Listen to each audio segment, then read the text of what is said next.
Hey, listen up. You cannot have an aesthetic physique without locking in them shoulders, bro. If you ain't got 3D shoulders, I'm not gonna lie, bro. You do not have an aesthetic physique. Having 3D shoulders as a man is crucial for aesthetics. You can't say you have an aesthetic physique if your shoulders are not developed, if your shoulders are not well built.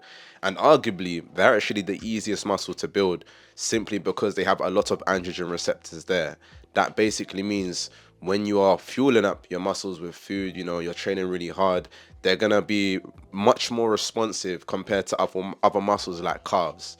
My calves, but my shoulders, like you guys see it. I just came back from the gym today. I done literally a push day, so no pump. This is how my shoulders look. But as you can see, from me having a well developed, shoulders and physique in general, it creates that V taper look. My shoulders are quite wide, my shoulders are broad, and that's why in today's video we're gonna talk about the importance of building them and how I built them. I'm gonna put you on how I built my shoulders. You need to think about it. Well developed shoulders are gonna make your clothes fit better. They create that powerful, masculine, and dominant physique, and that's something that women truly love. When you look at guys that attract a lot of women, they generally have a lean aesthetic physique. And a big part of those aesthetics is shoulders. And the reason why women are drawn to the shape is because it signals discipline, dedication, respect, and confidence. As we speak about in a lot of my videos, not many guys are jacked. So now, when you're jacked, you automatically stand out. A wide upper body, so that's including our lats, our upper chest, and shoulders, to a woman, that's hardwired. That shit's attractive. A wide upper body with a slim waist. I'm not saying small waist because we're all built different genetically. There, you can't change the size of your waist, right? But regarding what you can do, which is working on your lats, working on your shoulders, working on your upper chest, these are muscles that are going to create and enhance that V taper, therefore making you more attractive. So when you got on that nice compression on that fitted t-shirt and your shape is showing underneath the clothes, that's a turn on, bro. She's like, So for me, I would say that, just quickly looking at the physique, my shoulders, potentially my chest, but I would say my shoulders are my most developed muscle. And it was never like that. When I first started training, I was making a mistake that many guys do, which is you just hit your biceps. You think it's an arm thing, it's a chest thing. You're just doing, arms and chest, biceps and chest, right? But as I matured, and I wanted to work on my physique, I started to realize that shoulders are the most important muscle for aesthetics, the number one important muscle. And when I first started, I used to literally neglect my rear delts. I didn't even understand what rear delts were. I was not training my rear delts for the first like 2 or year and a half of training, and I had no exercise to target the rear delts. But again, once I learned about shoulder anatomy and just growing a nice physique, I understood that when it comes to each muscle group, you need to ensure that you have exercises targeted to each one. So for example, with your shoulders, right, let's go through it. You're gonna have your front delt, which is simply the front of your shoulder, the side delt, which is simply the side of your shoulder, and the rear delt, which is the back of your shoulder. So now, I got to show you guys social proof. When I flex, my back, you can see that's kind of looking like I've got like, a show up in there.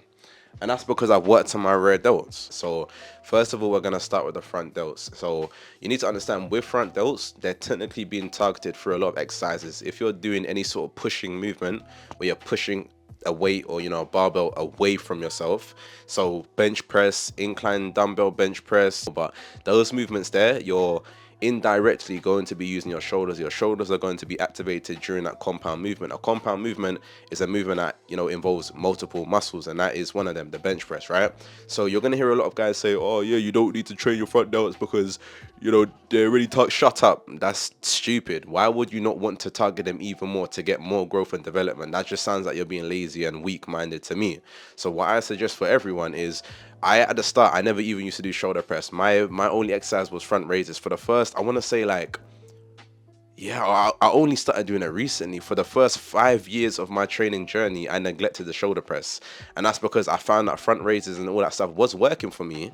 But once I began to implement the shoulder press, my shoulders got even better. So you want to have the shoulder press in your routine. And what I like to do now is, let's just say it's a push day. So push means, push movements, right? Chest, shoulders, and triceps. When I do my chest, so I've done like, bench press followed up by incline dumbbell bench press. My third movement is not going to be another chest movement. I tend to go straight into a shoulder movement because that shoulder press is technically a compound, right? Because when you do a compound like the shoulder press, you're going to use energy, right? So you want to use that energy as much as possible, and then you can go back to your chest, because you might finish up with like a fly or something that doesn't require as much energy. So regarding the shoulder press, you can use the machine, or you can use, free weights. You can use whatever you want. Like I think a lot of men overcomplicate training. I'm not gonna tell you here what you need to do today in terms of that. You just pick a shoulder press movement you enjoy and stick to it, bro. Sometimes I do the machine, most of the time I do the plate loaded, but at the end of the day, it's the same thing. Your muscle doesn't know the difference, bro. So just pick which one you enjoy. And regarding rep ranges, I'm a very simple minded man. I'm training with intensity every single workout. I train between the reps of 6 to 15. It's not a fixed number. What I can tell you though, my sets tend to be anywhere between 2 to 4. I'll never do any more than 4 sets. I just don't really see the point.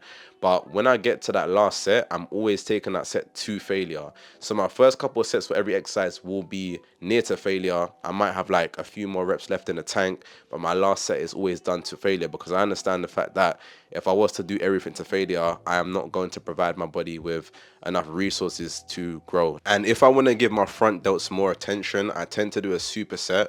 So when we cover the side delts in a bit, I also add in front raises, and that's another movement that is directly going to hit your front delts as well. And I do that with a dumbbell. And then to get that wide, cap look, so we're going to talk about the side delts now, you need to just do any form of lateral raises.